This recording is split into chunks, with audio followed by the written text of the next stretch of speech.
Alright, discuss natin yung question ng isang subscriber natin kasi nung nakita ko yung comment niya dapat hindi muna ako gagawa ng video eh. Pero naawa naman ako kaya gusto ko ng tulungan, no. Bale magsi-60 na raw siya, at gusto na niya mag-retire sa SSS. Ang problema nga niya may kulang sa contributions ng kanyang employer, no.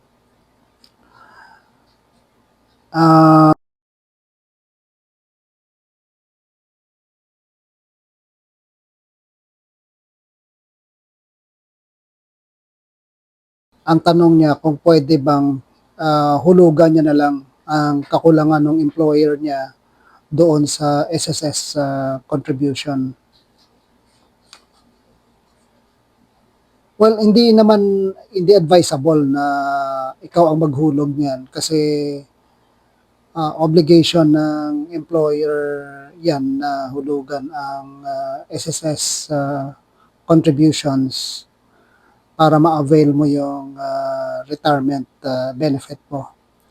Provided na comply mo or nag-qualify ka or eligible ka na for retirement sa SSS law, which is dapat 60 years old ka, naka 120 monthly contributions ka, yung ganon,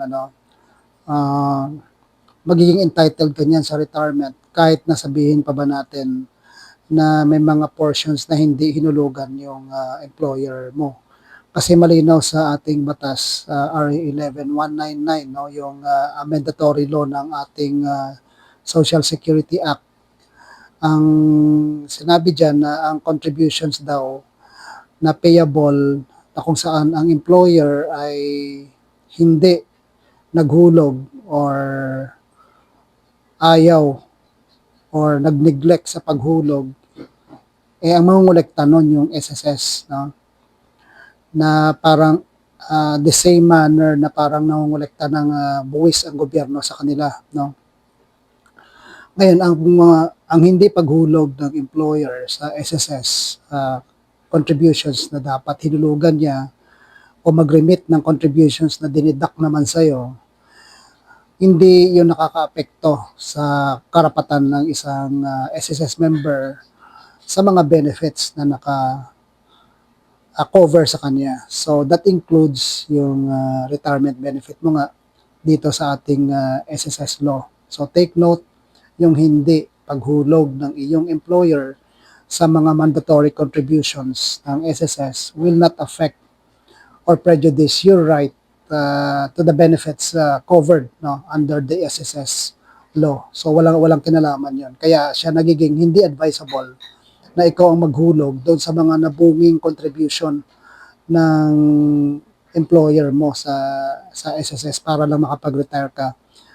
Kasi meron yan mga actuarial projection ang retirement mo. Kasi ang pera dyan, lumalaki kasi i-invest din ng SSS yan.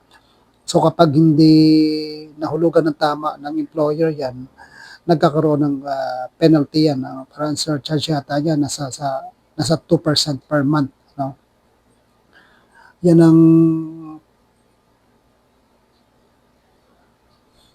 ang penalty, no? 2% penalty per month, no? Tapos pwede pang sila ang magiging financially liable sa retirement benefit na dapat makuha mo.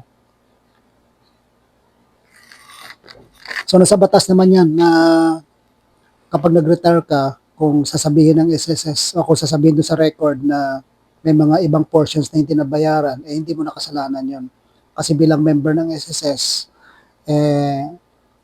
si SSS na yung bahalang maningil sa mga hindi na hulugang portions sa account mo, no? So hindi advisable na ikaw ang mag-cover up nun. So pagkadating mo ng retirement age, i-file mo lang yon, i-comply mo lang yung requirements ng SSS, and then banggitin mo sa kanila na may mga portions ang employer na hindi na pinabayaran. So kung may mga iba pang clarification dyan sa question mo kasi baka may nakulangan sa facts, let me know. And again, kung may mga ibang gustong magtanong tungkol sa the same issue, mag-comment na lang. God bless.